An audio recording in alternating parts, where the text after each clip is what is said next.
Bom, se ainda existia alguma dúvida de que os processos comandados pelo ministro Alexandre de Moraes parecem ser uma farsa, essa dúvida, para mim, acaba de morrer.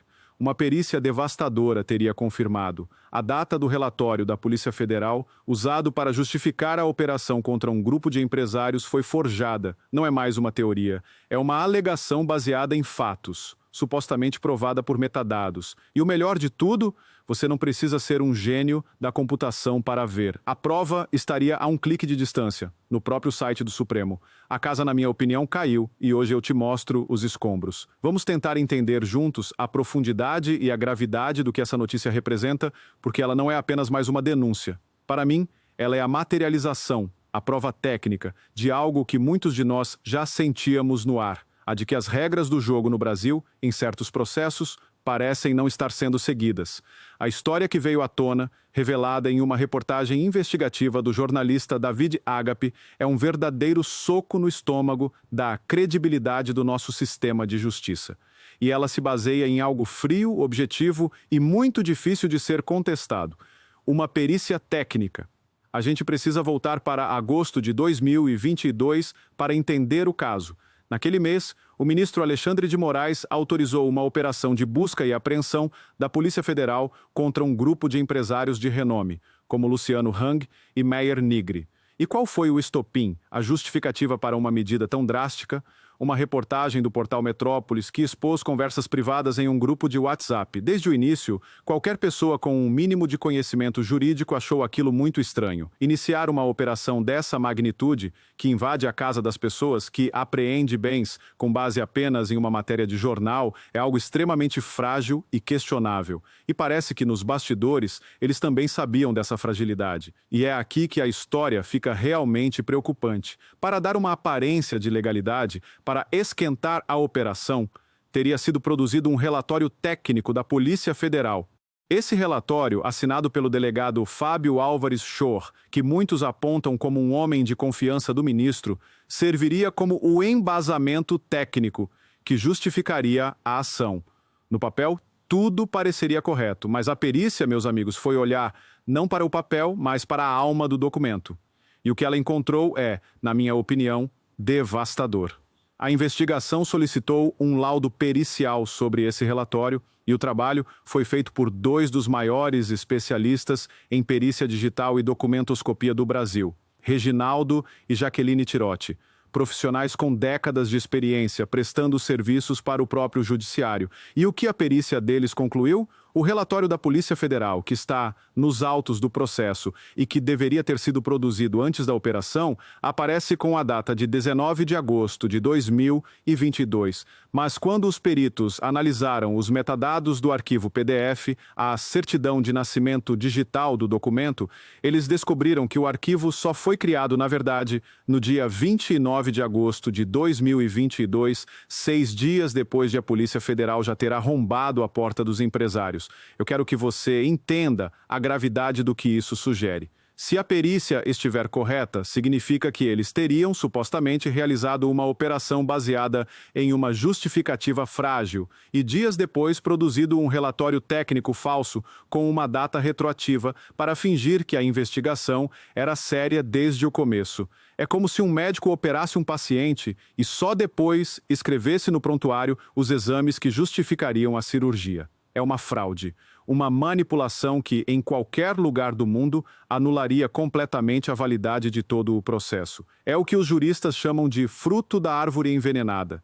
Se a árvore, a origem da prova, é podre, todos os frutos que vêm dela também são podres e não podem ser usados em um tribunal. E o mais inacreditável, o que mostra o nível de amadorismo ou talvez de certeza da impunidade, é que essa prova da suposta fraude está, até o momento em que gravamos este vídeo, disponível para qualquer um ver no próprio site do Supremo Tribunal Federal. Você não precisa acreditar em mim, você mesmo pode fazer o papel de perito. Se você for na notícia sobre a representação da PF no site do STF, há um link para a íntegra do documento. Se você baixar aquele arquivo PDF e abrir as propriedades do documento, lá estará, para quem quiser ver, a data de criação, 29 de agosto de 2022. A fraude, se for isso mesmo, está exposta à vista de todos, no site da própria instituição, que deveria ser a guardiã da lei. A perícia ainda aponta outros problemas graves. A assinatura do delegado Fábio Shore, que aparece no documento, não seria uma assinatura digital válida, com certificação. Segundo os peritos, as rúbricas se comportam como imagens sobrepostas, o que eles chamam de transplante digital de assinatura. Em bom português, parece que pegaram uma imagem da assinatura do delegado e simplesmente colaram no documento. É um nível de improviso que seria cômico se não fosse trágico. E como essa descoberta se conecta com o que a gente já sabia? Ela se conecta perfeitamente. Ela confirma, de forma técnica, o que o ex-assessor do ministro Moraes, o Eduardo Tagliaferro, já tinha denunciado em seu depoimento no Senado. Ele disse com todas as letras que recebeu ordens para confeccionar relatórios com data retroativa. O que antes era o depoimento de uma testemunha, que o sistema poderia tentar desqualificar como um ressentido, agora parece ter a corroboração de uma perícia técnica científica. A denúncia do Tagliaferro e o laudo dos peritos Tirotti são duas peças que se encaixam com uma perfeição assustadora.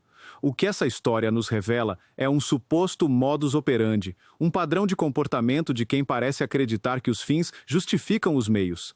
A narrativa precisava ser construída, a de que havia um plano de golpe em andamento por parte de empresários. E para construir essa narrativa, valeria tudo, inclusive supostamente forjar documentos, antedatar relatórios, usar assinaturas que não são assinaturas de verdade. E se isso aconteceu nesse caso, que era de grande repercussão, a gente fica se perguntando: em quantos outros processos isso não pode ter acontecido? Quantas outras pessoas podem ter sido presas, condenadas, com base em provas que foram, digamos, construídas dessa forma? Essa revelação tem o potencial de anular não apenas a operação contra os empresários, mas de colocar em xeque a credibilidade de todos os inquéritos conduzidos pelo ministro Alexandre de Moraes. Porque ela sugere um padrão de desrespeito às regras mais básicas do devido processo legal. E sem o devido processo legal, o que a gente tem não é justiça. É apenas o exercício da força bruta da vontade de um homem disfarçada com a toga de um juiz. O que me deixa mais perplexo é o silêncio da grande mídia sobre um assunto tão grave. Uma perícia que aponta uma suposta fraude em um documento oficial da Polícia Federal, dentro do inquérito mais importante do país, deveria ser a manchete de todos os jornais, deveria abrir todos os telejornais, mas o que a gente vê? Um silêncio quase absoluto.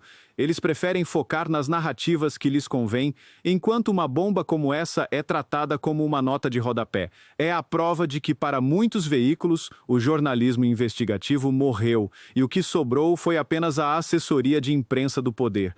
Para mim, o que fica de lição é que a verdade, por mais que tentem escondê-la, é teimosa. Ela sempre encontra uma fresta para aparecer. E a tecnologia, nesse caso, foi a nossa maior aliada. Os metadados de um simples arquivo PDF podem ser mais poderosos do que a caneta de um ministro do Supremo. Eles não mentem, eles não têm ideologia. Eles simplesmente registram o fato. E o fato, nesse caso, parece ser devastador para a credibilidade do nosso sistema de justiça. A dúvida não existe mais. Pelo menos para mim, a farsa está desmascarada. E os escombros, como eu disse no começo, estão aí. Para quem tiver a coragem de olhar, essa história toda é um verdadeiro escândalo. E a prova, se confirmada, pode mudar completamente os rumos do nosso país. E agora eu quero saber a sua opinião. Você também acha que essa perícia é a prova irrefutável de que o processo foi fraudado? Você acredita que, diante disso, o julgamento do Bolsonaro e de todos os outros envolvidos deveria ser imediatamente anulado? Deixe seu comentário aqui embaixo, vamos conversar sobre isso. Se essa análise te ajudou a entender a gravidade da situação, deixa o seu like e compartilha este vídeo. O Brasil inteiro precisa saber que a verdade está vindo à tona e que ela está nos metadados. E se você ainda não faz parte do Orgulho Soberano, agora é a hora. Inscreva-se no canal e ative o sininho, porque a gente não vai parar de investigar e de trazer a verdade para você. Um grande abraço.